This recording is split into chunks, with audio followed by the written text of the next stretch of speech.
bring you some breaking news, shall we, in a statement from the Confederation of African Football about last night's AFCON final between Morocco and Senegal, which Senegal went on to win. It says the Confederation of African Football condemns the unacceptable behaviour of some players and officials during the Africa Cup of Nations final between Morocco and Senegal in Rabat last night. CAF strongly condemns any inappropriate behaviour which occurs during matches, especially those targeting the refereeing team or match organisers. CAF is reviewing all footage and will refer the matter to competent bodies for appropriate action to be taken against those found guilty. Any more on that story and we will bring it to you. We're going to end on this with a story that is still kind of rumbling on from this about the actual penalty itself, guys, because there have been suggestions from some he's missed on purpose. Look, we don't think that was the case, I've got to say that, but is there a rule? He's going to throw away the chance to win the African Nations Cup for his home nation in front of his home crowd. It's just, it just wouldn't cross his mind. I mean, I understand it, but when you see the players react, I mean, the manager took him off. Yeah, I know. Because he was that distraught, he was crying. Even when he went to collect his top goal scorer trophy at the end, he just wanted to walk off the stage. Yeah.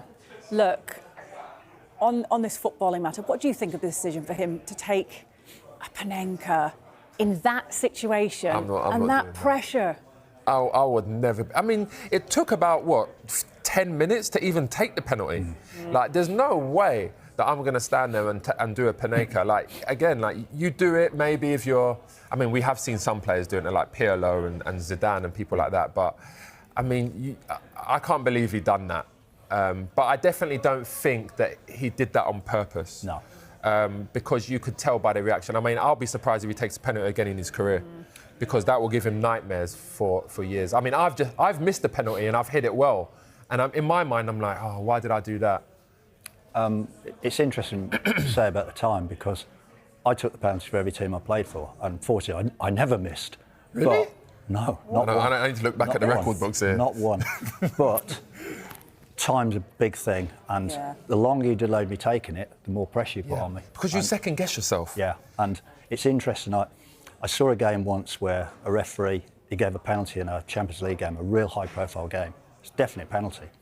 And then he went back looking for the player who committed the foul on the halfway line. He's searching around for him, and I'm like, all I want to do is take the penalty if that was me. I'm not interested when you book him. You're not going to send him off, because if you're going to send him off, you just stop the game. I think you've used the right word, Hayley. You've got to stay calm, you've got to stay focused, you've got to stay composed, and you've just got to hope that reason will prevail. And as it did, I think it was Mane, wasn't it? He stopped on the field. Yeah.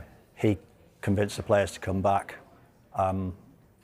He did a great job because he brought them back. It was, I feel for the referee. You know, it's probably one of the biggest games of his life. Yeah. You know, he's in that environment, and it's suddenly out of his hands because he can't physically go and wrestle them players back on. He's got to thank Mane and say, you know, thanks for taking responsibility and ensuring. Reports circulating online claiming that FIFA has banned Senegal's head coach following a clash with Morocco have been widely described as clickbait and misleading, with no official confirmation to support such headlines. The story gained traction after a tense encounter between Senegal and Morocco, where emotions ran high both on and off the pitch. However, no statement from FIFA confirms any ban against the Senegal coach, despite sensational headlines suggesting otherwise. What actually happened? Following the match, there were disagreements involving match officials and strong reactions from the Senegalese camp. These incidents sparked discussions among fans and media, but they did not result in an immediate or confirmed FIFA sanction. Football governing bodies typically follow a formal disciplinary process, which includes investigations, hearings, and official announcements. As of now, none of these steps have led to a FIFA-imposed ban on the Senegal coach.